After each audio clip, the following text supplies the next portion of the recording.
نحمدہ ونصلی ونسلم علی رسولہ الکریم وعلی آلہ واصحابہ واہل بیتہ واولیاء امتہ اجمعین۔ قال اللہ تبارک و تعالی فی القرآن المجید والفرقان الحمید الا ان اولیاء اللہ لا خوف علیہم ولا هم يحزنون آمنت باللہ ورسولہ وصدق اللہ المولانا العظیم۔ بزرگوں، دوستوں اور عزیزوں، اس سے قبل کہ اس عرس پاک کی متبرک مجلس میں حصول برکت کے لیے کچھ عرض کرنے کی جسارت کی جائے، آئیے ہم اور آپ مل کر درود پاک پڑھنے کی برکت اور سعادت اور دولت حاصل کریں۔ اللہم صلی علی سیدنا و مولانا محمد عبدک و حبیبک و نبیک و رسولک النبی الامی وعلی آلہ و اصحابہ و اہل بیتہ و بارک وسلم۔ جیسا کہ آپ سب جانتے ہیں کہ آج 9 صفر شروع ہو گئی ہے، شب 9 ہے، 9 تاریخ شروع ہو گئی سفر کی، اور یہ تاریخ دنیا کے ایک عظیم ولی، ایک نہایت جلیل عالم ربانی، محبوب جل وعلا سیدنا شاہ امیر ابو العلا احراری نقشبندی چشتی اکبر آبادی رحمۃ اللہ تعالی علیہ کے عرس مبارک کی تاریخ ہے۔ آج ہی کی تاریخ میں 1061 ہجری میں حضرت سیدنا امیر ابو العلا رحمۃ اللہ علیہ نے ایک عجیب انوکھا جلوہ دکھا کر دنیا سے اپنی نظر عقبہ کی طرف پھیر لیا تھا اور نگاہ دنیا سے پوشیدہ ہو گئے تھے۔ ایک ایسی ذات، ایک ایسا وجود، ایک ایسی شخصیت جس نے حضور صلی اللہ علیہ وسلم کی تعلیمات اور ان کے لائے ہوئے دین کو ایک اور دلیل فراہم کی تھی، ایک اور ثبوت فراہم کیا تھا۔ حضرت کا وقت ایسا تھا کہ تقریباً 1000 برس سرکار دو عالم کو اس دنیا میں تشریف لائے گزر چکا تھا۔ 1000 سال کے بعد سیدنا امیر ابو العلا رحمۃ اللہ تعالی علیہ نے اپنی زندگی، اپنا انداز کار، کام کرنے کا ڈھنگ، تبلیغ و دعوت کا طریقہ اس انداز سے پیش کیا کہ 1000 سال پہلے جو دعوت، جو پیغام حضور صلی اللہ علیہ وسلم کے ذریعے اللہ سبحانہ تعالیٰ نے بھیجا تھا اور یہ اعلان کرا دیا تھا کہ نبوت ختم ہو گئی، حضور صلی اللہ علیہ وسلم آخری نبی ہیں، آخری رسول ہیں، آخری پیغمبر ہیں، اب کوئی پیغمبر آنے والا نہیں ہے، اب کوئی نبی آنے والا نہیں ہے، اب کسی رسول کا ظہور نہیں ہوگا، لیکن آپ کی امت میں اس کثرت سے اولیاء آئیں گے، اتنی بڑی تعداد میں اولیاء کرام کا ظہور ہوگا، اور ایسے اولیاء آئیں گے، اس قدر شان والے آئیں گے، اس قدر بزرگی والے آئیں گے، اس قدر تاثیر والے آئیں گے کہ ان کی کثرت اور ان کی رفعت، خوب اولیاء کا ہونا اور ان کا رتبے میں اس قدر سوا ہونا،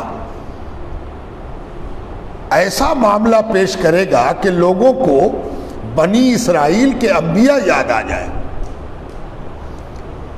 بنی اسرائیل یعنی وہ خاندان نبوت جس میں لگاتار نبوت، اور اگر تسلسل ٹوٹا بھی تو اس کثرت سے انبیاء آئے، یعنی حضرت ابراہیم علیہ السلام، حضرت اسحاق علیہ السلام، حضرت یعقوب علیہ السلام، اور پھر سیدنا یعقوب کے صاحبزادگان بالخصوص سیدنا یوسف علیہ السلام. دیکھ رہے ہیں آپ کیسا تسلسل ہے. ابراہیم علیہ السلام نبی، ان کے بیٹا اسحاق علیہ السلام نبی، ان کے دوسرے بیٹا اسماعیل علیہ السلام نبی، حضرت اسحاق کے بیٹے یعقوب علیہ السلام نبی، اور حضرت یعقوب کے بیٹے ایک روایت کے مطابق ان کے جتنے بیٹے تھے 12 کے 12 بیٹے، سب کے سب نبی. اور یوسف علیہ السلام ان سب میں نمایاں.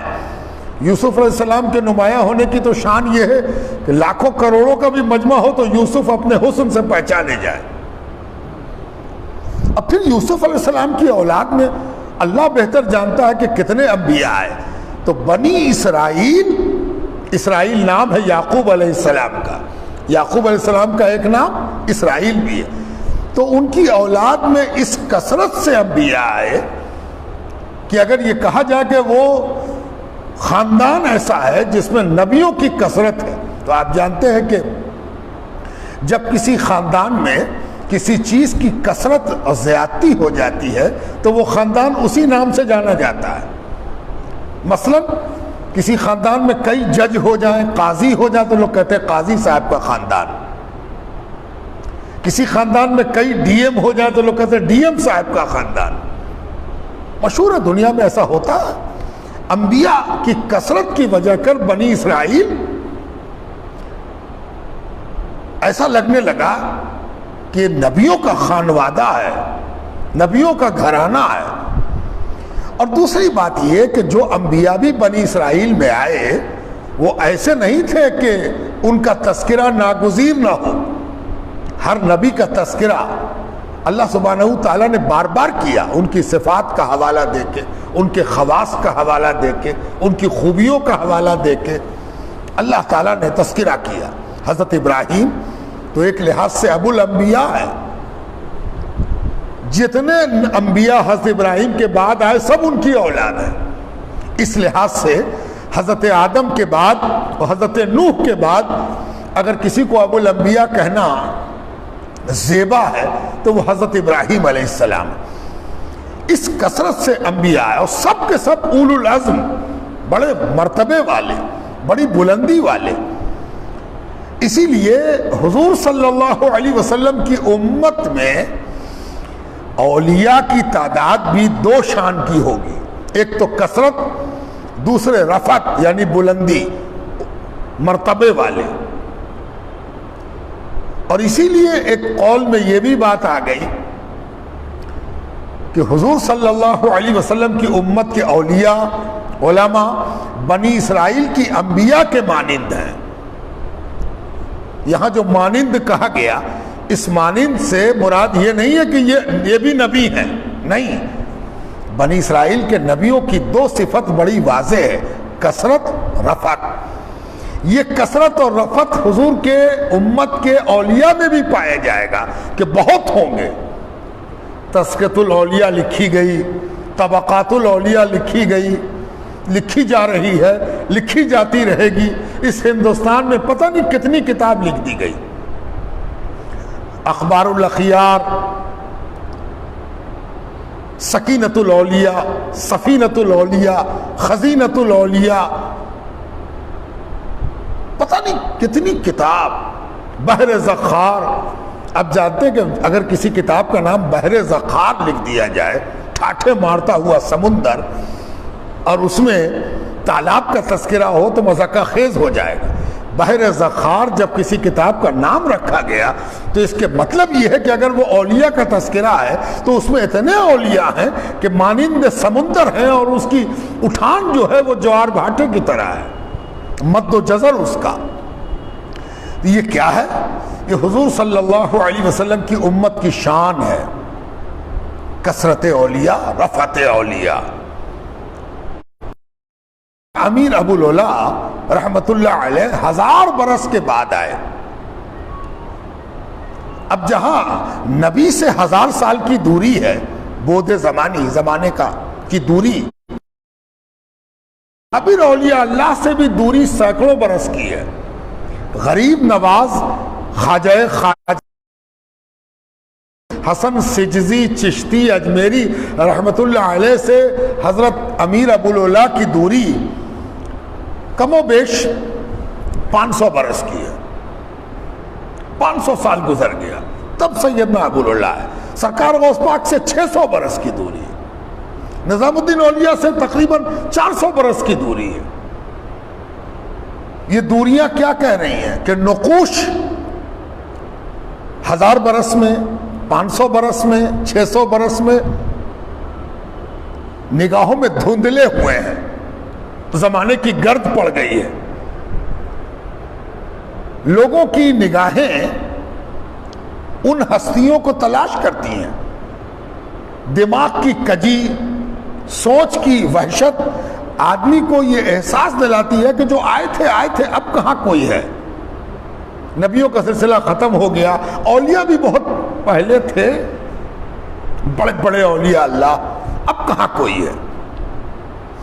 ایسے وقت میں سیدنا ابوالعلا کا ظہور ہو رہا ہے اور سیدنا نے بلا شبہ یہ ثابت کر دیا کہ جسے نبی کے کسی معجزے پر شبہ ہو، نبی کے کسی کمال پر کوئی شک ہو، نبی کے کسی عروج پر کسی کو وہم ہو، اشکال ہو، تردد ہو، یا کسی بڑے ولی کے حوالے سے یہ خیال میں آئے کہ اب کہاں کوئی بڑا ولی آتا ہے، سب ولی دنیا سے چلے گئے، اب ویسے اولیاء کہاں ہیں کہ خواجہ اور غوث اور قطب اور ابدال اور اوتاد، یہ کسی کے دماغ میں آئے تو قدرت نے امت محمدیہ علی صاحب الصلاۃ والتسلیم کے ساتھ یہ مہربانی خاص رکھی ہے کہ جب کبھی شک مضبوط ہوگا، وہم قوی ہوگا، اشکال تندرستی کی طرف مائل ہوگا، اللہ سبحانہ تعالی اپنے حبیب کی امت سے ایسی شخصیت کو پیدا فرمائے گا جو ان سارے اشکال اور شک کی کاٹ ہوگا. ولیوں کے سلسلے میں ایک ڈیفینیشن، پریبھاشا صاف کر لینا چاہیے دل و دماغ.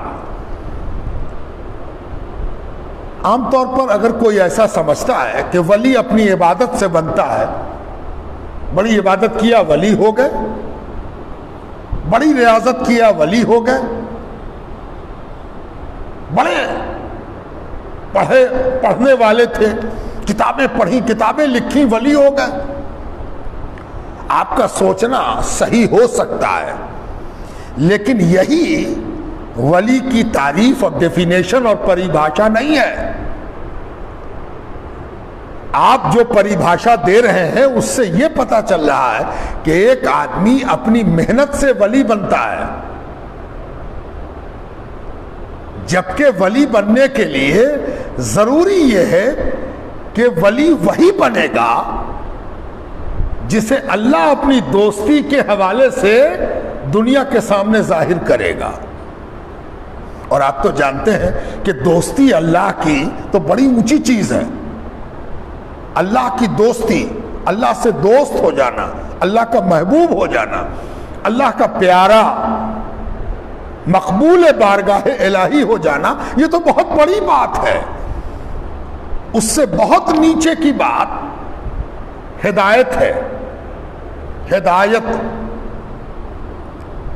یہ بھی کسی کے بس میں نہیں ہے کہ ہدایت حاصل کر لے. یہ بھی کسی کے بس میں نہیں ہے کہ وہ ایمان لے آئے جب تک کہ اللہ کی مہربانی اس پر نہ ہو جائے. یعنی جو پہلی سیڑھی ہے ہدایت کی، وہ بھی اللہ کی مہربانی کے بغیر نہیں ہوتا. جب اللہ کسی پر مہربان ہوتا ہے تو وہ پہلی سیڑھی پر ڈگمگا کے چڑھنے کی کوشش کرتا ہے، یہاں تک کہ فضل الہی پکڑ کے اس کو چڑھا دیتی ہے، تب جا کے وہ کلمہ پڑھتا ہے. اگر کلمہ کا پڑھ لینا، کلمہ پڑھنا، ایمان لانا، ہدایت یافتہ ہونا عقل کا نتیجہ ہوتا، فکر اور دانشوری کا نتیجہ ہوتا، جس کو دنیا میں لوگ دانشوری کہتے ہیں، تب تو کوئی عقل مند ایمان سے خالی ہوتا ہی نہیں. عقل وہ چیز ہے کہ اگر اللہ کی مہربانی کی عطر اس پر نہ لگائی جائے، عقل وہ چیز ہے جس کو اگر مہربانی خدا کا عطر نہ لگا دیا جائے تو یہی عقل ابلیس بنا دے، یہی دانشوری ابلیسیت کی طرف لے جائے. اور اسی عقل پر اگر اللہ کی مہربانی کا عطر گر جائے تو یہی ایک عقل اللہ کا ولی بنا دے. اس لیے عقل بنیاد نہیں ہے ولی بننے کی، محنت بھی بنیاد نہیں ہے ولی بننے کی.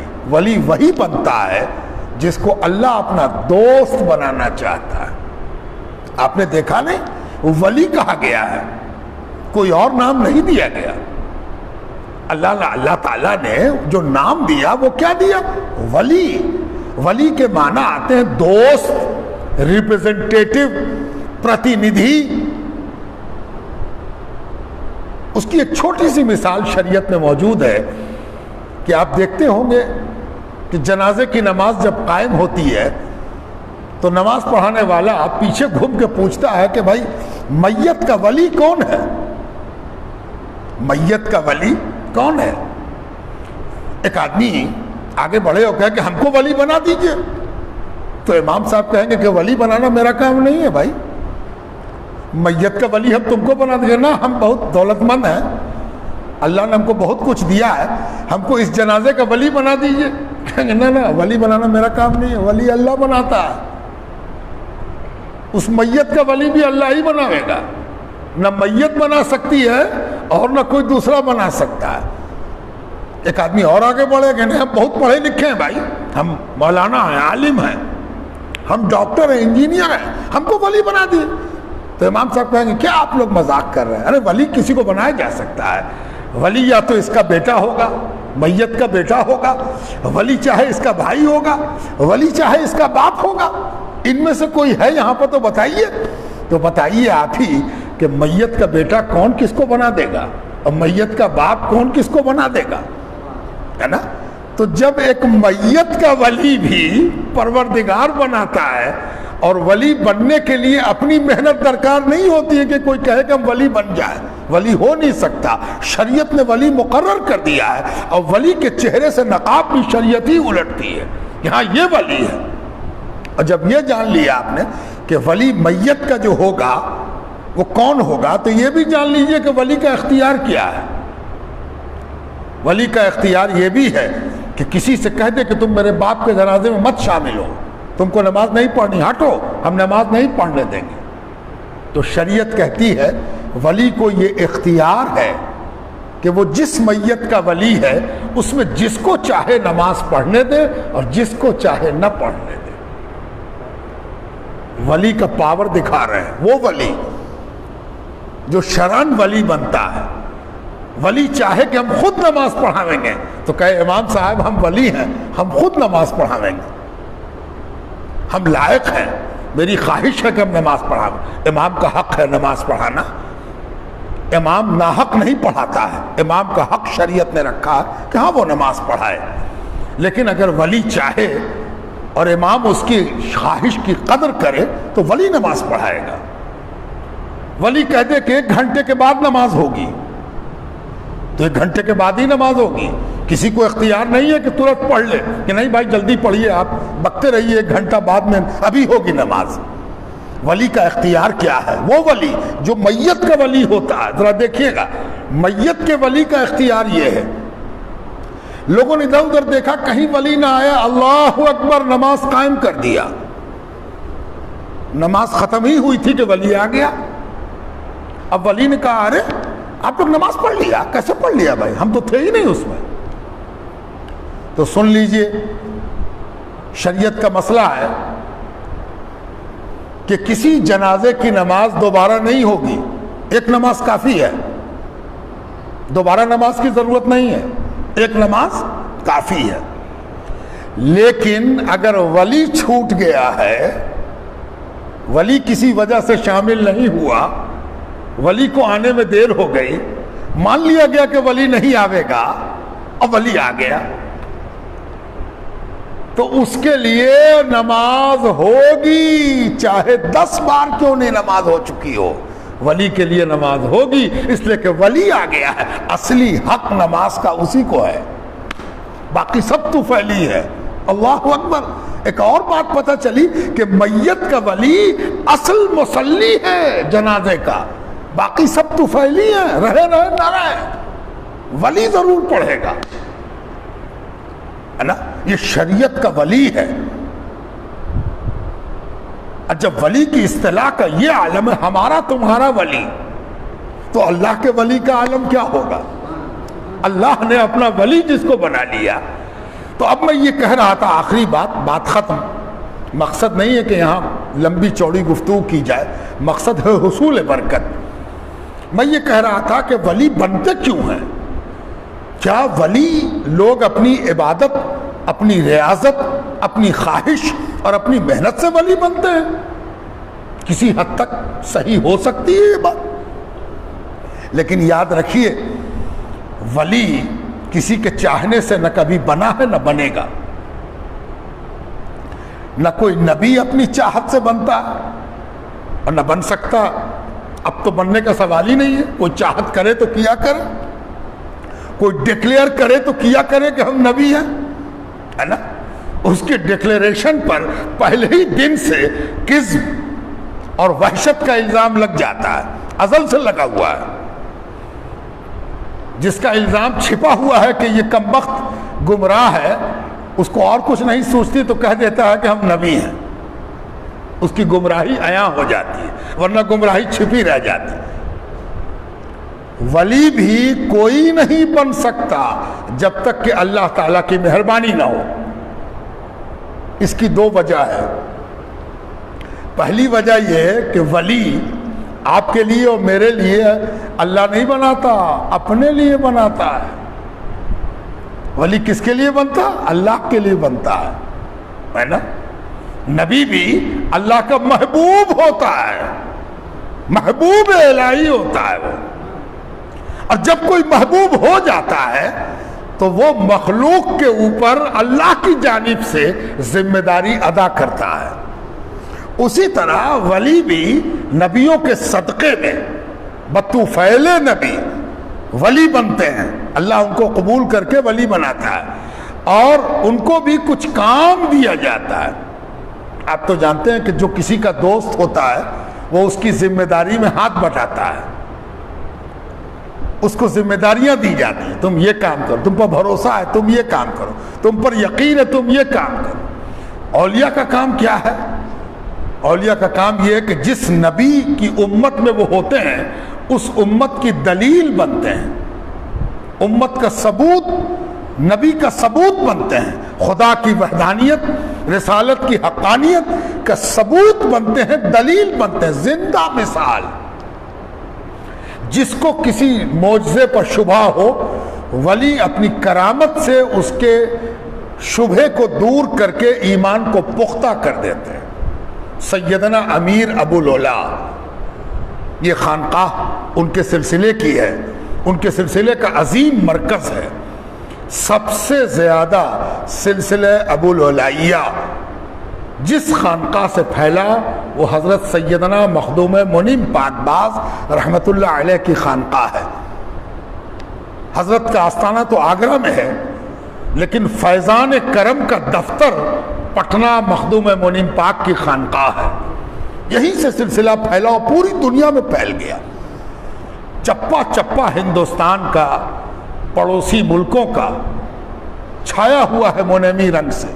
جہاں منیم پاک کا فیضان گیا وہاں سیدنا ابو العلا کا فیضان گیا۔ جانتے ہیں سیدنا ابو العلا کا سب سے بڑا کنٹریبیوشن کیا ہے؟ یہی بتا کے بات ختم۔ کنٹریبیوشن یہ ہے کہ جب بھی کوئی سیرت کا مطالعہ کرتا ہے، حضور صلی اللہ علیہ وسلم کی حیات طیبہ کا مطالعہ کرتا ہے، تو جہاں اسے بہت ساری حیرتوں سے واسطہ پڑتا ہے، وہی ایک حیرت یہ ہوتی ہے کہ حضور صلی اللہ علیہ وسلم کی نگاہ پاک کی تاثیر کیا تھی، نگاہ کا اثر۔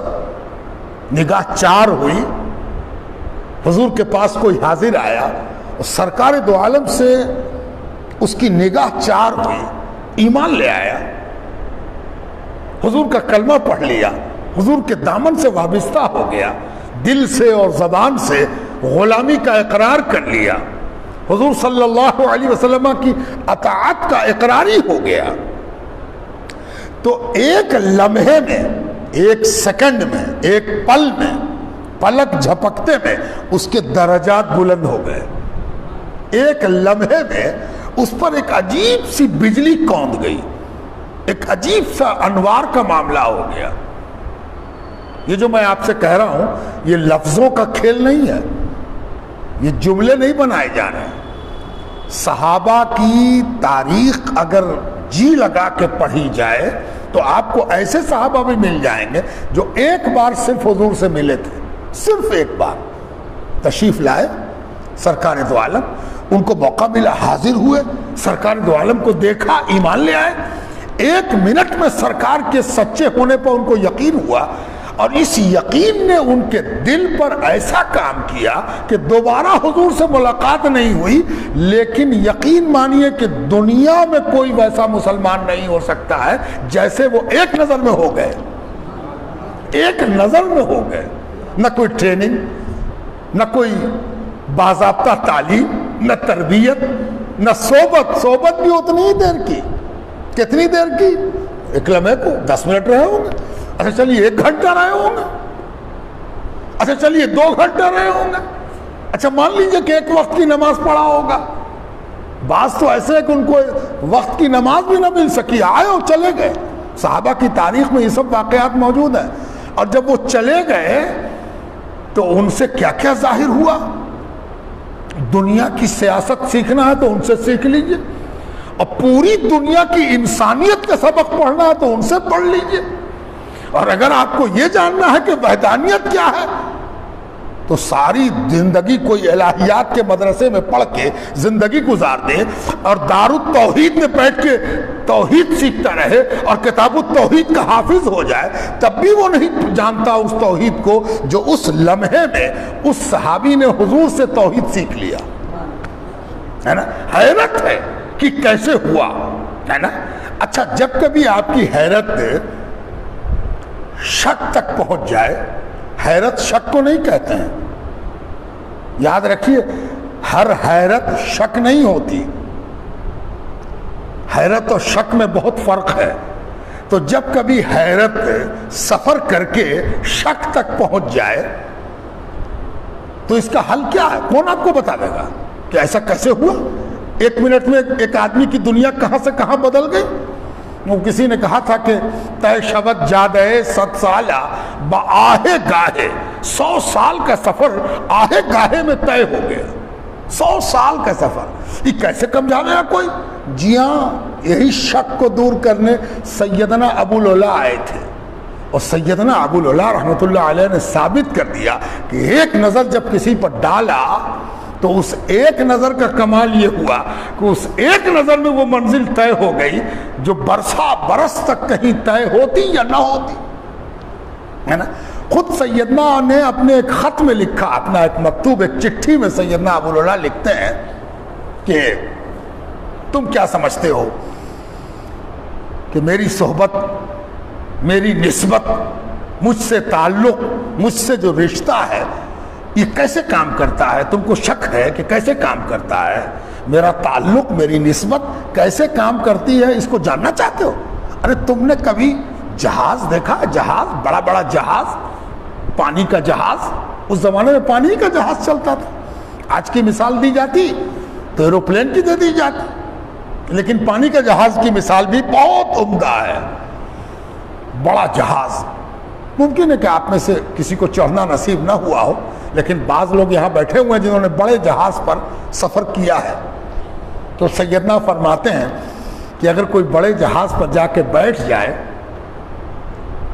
تھوڑی دیر کے لیے تھکان سے ٹیک لگا لے، آنکھ بند کر لے، ہلکی سی نیند آ جائے،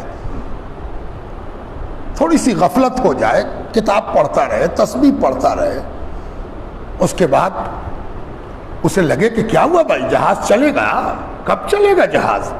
جہاز کب کھلے گا، جہاز کب چلے گا؟ تو اس کو بتایا جائے کہ جہاز تو 10 کلومیٹر چل چکا، جہاز تو 10 کلومیٹر چل چکا، اب کہاں ہے کہ اب تو وہیں بیٹھے ہوئے ہیں۔ پتہ چلا کہ بڑے جہاز پر جب کوئی بیٹھ جاتا ہے اور کھو جاتا ہے تو اس جہاز کی رفتار کا اس کو نہ علم ہوتا ہے نہ احساس ہوتا ہے، حالانکہ وہ سفر طے کر چکا ہوتا ہے نا۔ ہوائی جہاز میں تو بہت سے لوگ یہاں بیٹھے ہیں، اب تو ہوائی جہاز کا زمانہ ہے۔ جب تک ہوائی جہاز میں آدمی بیٹھ اس نے ٹیک آف کیا تب تھوڑا سا پتہ چلتا ہے، اس کے بعد تو ہم نے 14 گھنٹے کا سفر کیا ہوائی جہاز میں، کاہے کو کچھ پتہ چلے؟ اطمینان سے لوگ چل رہے ہیں، ٹہل رہے ہیں، کھا رہے ہیں، پی رہے ہیں، گفتگو کر رہے ہیں، سو گئے ہیں، پتہ ہی نہیں چلا۔ کبھی کبھی تو ایسا ہوا ہے کہ بیلٹ باندھنے کے لیے کہ جہاز پہنچ گیا، اٹھایا گیا کہ اٹھیے نا، ہاں اچھا چلی جہاز چلی، ارے جہاز پہنچ گئی، اچھا تو بیلٹ باندھیے، ہے نا۔ سیدنا کہتے ہیں میرے سلسلے کا تعلق، میری نگاہ کا رشتہ، میری توجہ کا شجرہ جس کو مل گیا اس کی ترقی یہ صورت یہ رفتار رکھتی ہے۔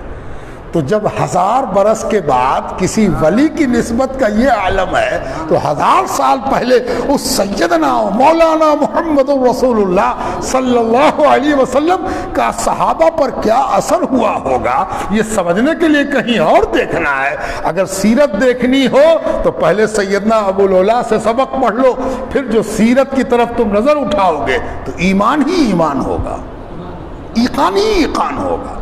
یہی وجہ ہے ولیوں سے جڑنے کا۔ لوگ سمجھتے ہیں ولی سے جڑ گئے، ارے اللہ کی بات کرنی چاہیے، رسول کی بات کرنی چاہیے، یہ ولی سے جڑ گئے؟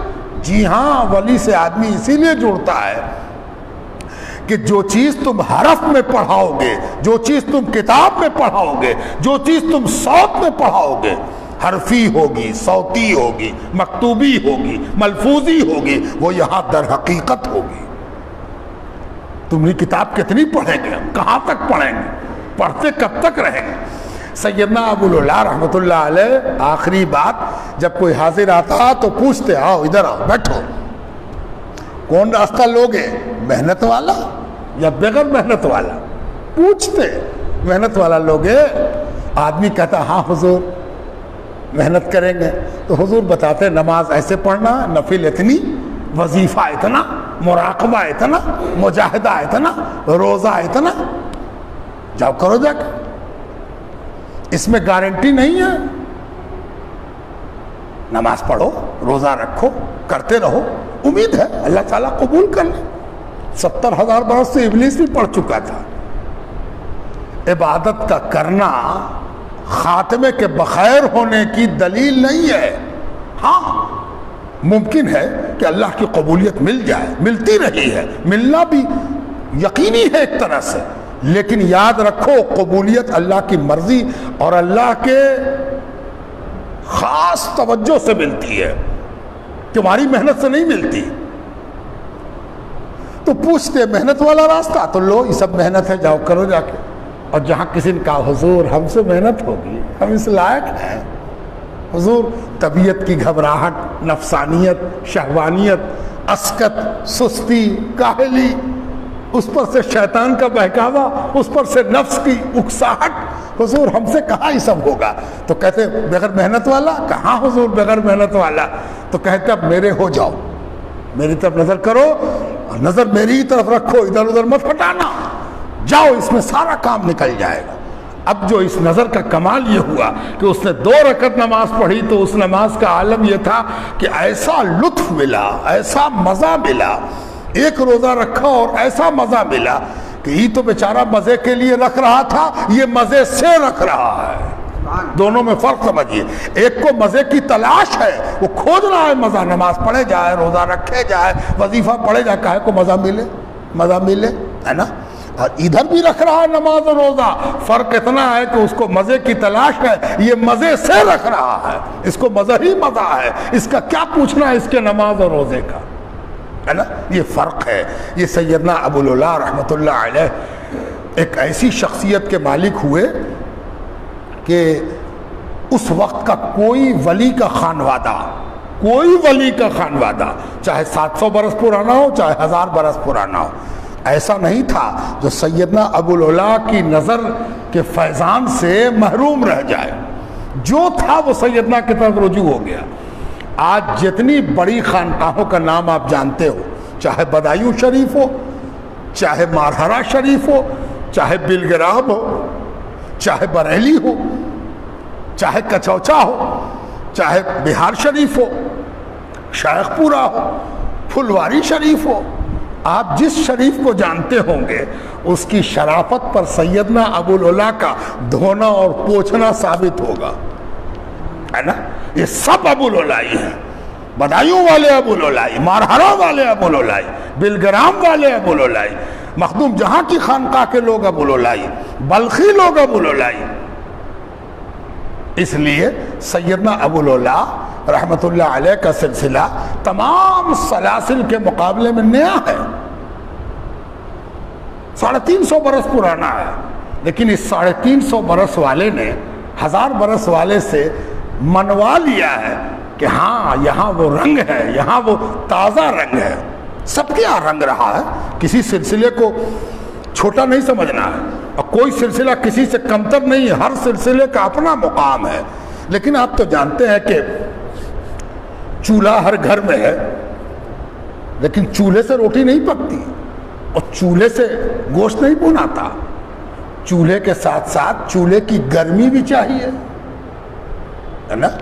اگر چولہا ہے اور گرم نہیں ہے تو مرغ رکھا رہے، آٹا رکھا رہے، چاول بریانی پکانے کا سب، کہ بھئی سب چیز تو ہے، چولہا گرم نہیں۔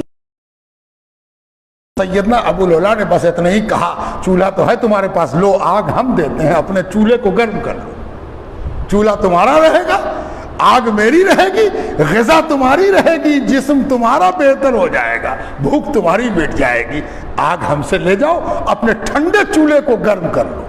تو فردوسی چولہا انہی سے گرم ہوا، چشتی چولہا انہی سے گرم ہوا، قادری چولہا بھی انہی سے گرم ہوا، نقشبندی چولہا بھی انہی سے گرم ہوا۔ چولہے کی گرمی کا سبب سیدنا ابوالعلا ہے۔ پرانی سے پرانی چیزوں پر جو گرد تھی اسے سیدنا ابوالعلا نے پوچھ کے جھاڑ کے صاف کر دیا۔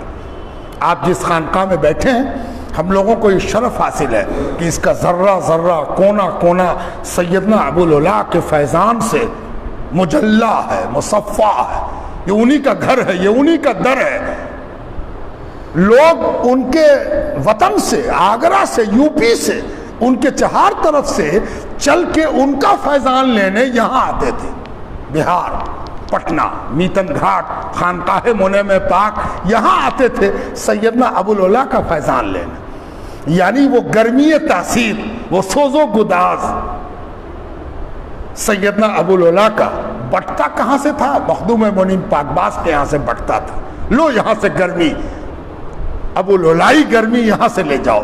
قادریت بھی زندہ، چشتیت بھی زندہ، نقشبندیت بھی زندہ، فردوسیت بھی زندہ، سہروردیت بھی زندہ، سب کو زندگی جس نے دی وہ سیدنا ابوالعلا کا فیضان ہے۔